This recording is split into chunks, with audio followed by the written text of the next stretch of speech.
Jesus said, I am the good shepherd. The good shepherd lays down his life for the sheep. The hired hand who is not the shepherd and does not own the sheep sees the wolf coming and leaves the sheep and runs away. And the wolf snatches them and scatters them. The hired hand runs away because a hired hand does not care for the sheep. I am the good shepherd. I know my own, and my own know me, just as the Father knows me, and I know the Father. And I lay down my life for the sheep. I have other sheep that do not belong to this fold. I must bring them also, and they will listen to my voice. So there will be one flock, one shepherd. For this reason the Father loves me, because I lay down my life in order to take it up again. No one takes it from me, but I lay it down of my own accord. I have power to lay it down, and I have power to take it up again. I have received this command from my Father. The gospel of the Lord. The King of love, my shepherd is. His goodness faileth never. I nothing lack if I am his, and he is mine forever. Oh, what beautiful words. We heard that song when we came in today for the procession. So if we don't lack anything from Jesus, why is it that sometimes we still want more?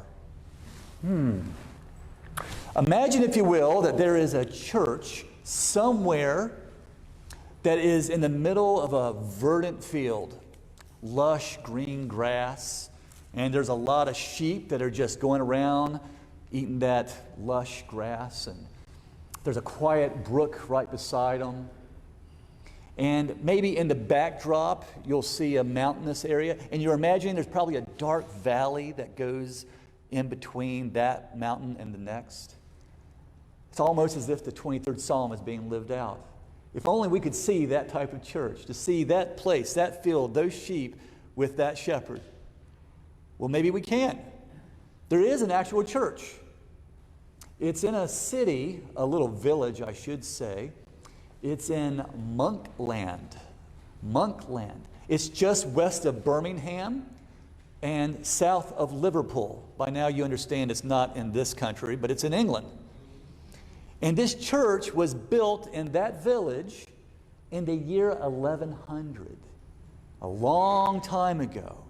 Now, as you can imagine, a church that's been around that long, it probably needs to go through some revitalization and refurbishment. And the sheep, that is the parishioners that will go there and to worship God, they come and they go. Around the 19th century, this church was given new purpose. Not that it wasn't Christian earlier, but it became Anglican for sure. And when it was refurbished, it began to see a new life that came into it. There was new vitality. They brought in someone particular to which this church would be given a new name, and they called it All Saints. You can go there today and you can see All Saints Anglican Church. You can look it up. They are very proud of their rich history and their heritage by having a good shepherd. It was Sir Henry Blake, if I got the name right, or Baker, sorry, Sir Henry Baker. Sir Henry Baker, who was a priest, he came there and he truly cared for his flock. He cared for the place in which they worshiped. In the year 1866, you're seeing a lot of new things that are being developed. People are affording for stained glass windows. They are looking at a beautiful carved pulpit out of this beautiful mahogany wood. And then they have something called a shepherd's gate. It's an altar rail, and in the middle it opens, and they call that the shepherd's gate. This was all upon the design of Father Baker. But the most amazing thing that he contributed architecturally and practically was the organ. He had it in his mind what the organ should look like and play like, and they, being the church, contracted J.W. Walker, a well-known architect and a designer of organs out of London, and he came over and they made that organ and installed it just for All Saints Church. That was in 1866. By the year 1888, 2 years later, this is still in the tenure of Father Baker, he came out with this understanding of hymnody, and words just hit the page. I mean, it was amazing, some of these words that he had. And of course, you know where this is all going, because out of his context of caring for his flock, he wrote these beautiful lyrics. The King of love, my shepherd is. I would challenge any of you to look through that hymnal and find another piece, another hymn that has so much endearing quality, because within it, it speaks so vividly of the love of Christ for us, his flock. Now, the only thing is, you got a text, but he had to have a tune. And his good friend, John Bacchus Dykes, wrote the tune, Dominus Regi Me, which Latin means, he leads me. Now, this morning, we didn't sing that tune. We sung St. Columba. And that was composed by Ralph Van Williams. The hymnody, the hymnals were being designed in the latter part of the 19th century in England.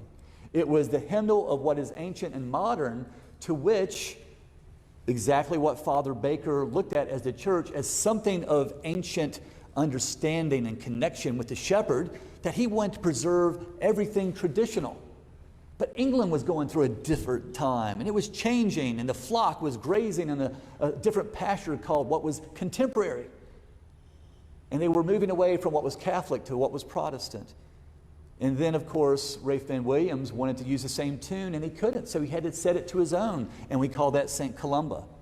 Just a little history to give you a deeper appreciation for the context of how these hymns, these sacred hymns, were written, and we get to enjoy today. I do wonder about Father Baker, and I wonder about what he experienced in that little village there in England, looking upon the pastures, looking at the sheep that were out there, and probably wondering, maybe this is my example as well. We're going to get to this in the gospel, are we not?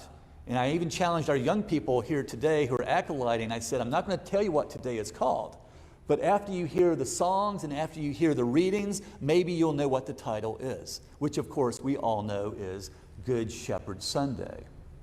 He leads me. The 23rd Psalm, the King of love, my shepherd is. The Gospel, the 10th chapter out of St. John. They're all coming together to nourish us as Christians about this beautiful relationship between Jesus and us. A little bit more about what Jesus is saying to his disciples at that time. It's very important.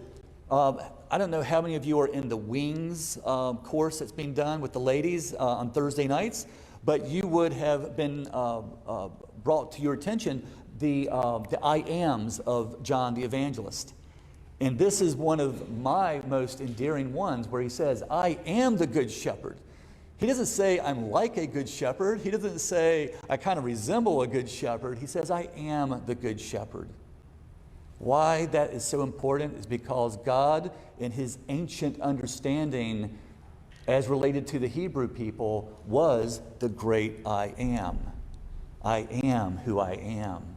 Jesus, given authority by the Father to be the good shepherd, to care for his flock, is talking to his disciples, whereas he could very well be just talking to us here today. Jesus cautions his disciples.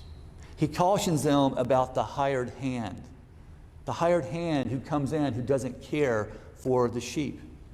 I wonder if that was the context of Father Baker, where he was with his flock as much as any priest is with their flock.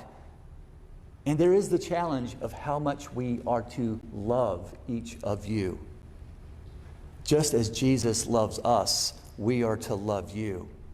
Just as you are loved, you are to love others. You see how it passes along from the shepherd, the good shepherd, to all of us who are in his flock, all of us who are in the field. So he warns us about the hired hand. The hired hand of the day was the Sanhedrin. It was the people of the temple. And Jesus was in his own right rebuking those people because they didn't love the people.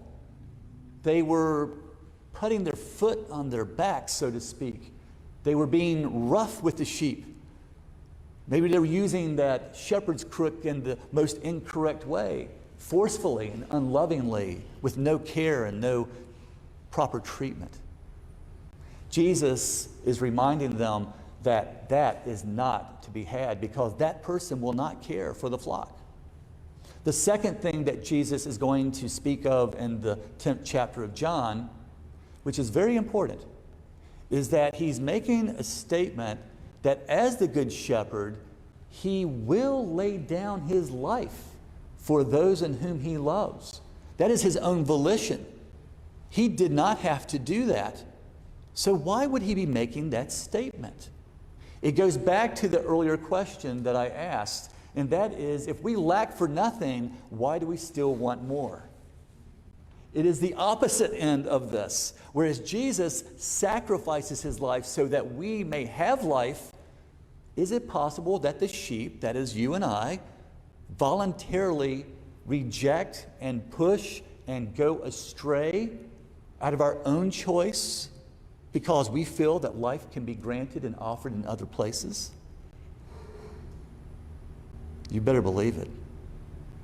Jesus is making this statement to say, I know as you are part of my flock that you will get lost. Even the very best of you in this room, as disciplined as you are, as faithful as you are, you cannot not admit that sometimes you are led away from Christ. If we are led away by whomever and whatever that is, the power of God's love is that he has voluntarily decided that wherever you go, he will find you. Wherever you think that you can hide, he will seek you. Wherever you fall, he will pick you up. Oh, through that valley of the shadow of death, will we fear evil? Will we fear the choices that we have made that distances us from our Savior?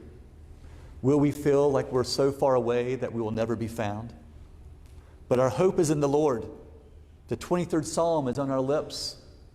And therefore we know that as he is the Good Shepherd, he will find those places where we have gotten off of the beaten path, off of the verdant pasture, away from the quiet waters. And he will pick us up, put us on his shoulders, and he will lead us back. How much choice do we have? All of it. As a sheep, we have to choose where we're going to find our nourishment. Jesus will find us because he wants us to be nourished. The only question is whether we're willing to take what he is offering us, what he feeds us. Throughout those lyrics, the King of Love, my shepherd is, there is a stanza that refers to communion. There is a lyric that refers to how we are fed by the body and the blood of the shepherd. If he is truly good, he gives us his life. Not a portion of it, not a little part of it, but he gives us all of his life, and he did it voluntarily. So if we truly examine how he is the good shepherd and how much love he has for us, we must ask ourselves that same question. How good can we shepherd those whom we love when the person keeps taking from us that we love and never gives back? When we give so much and they never recognize it, do we wring our hands up in the air and say, of all that I've done for you? Is Jesus saying that in these lyrics? And finally, it was on his very last breath where I think we find the answer to our own question of why it is that we want more. It takes time. It takes a life to understand how life has been given to us. Sometimes we can't find Christ until we get a little lost. He makes that a part of our creation because he knows that it will draw us closer, not further apart. When Father Baker was about to die, it was on his lips, the third stanza. That is how he died, and it's probably how all of us as Christians need to consider the balance between our choice of drawing Christ near to us or going astray. For in that last portion of his life, he did say those beautiful words, and I know that it applies to all of us. Perverse and foolish oft I strayed, but yet his love he sought me, and on his shoulders gently laid, and home rejoicing he brought me. Thank God for the Good Shepherd. In the name of the Father, the Son,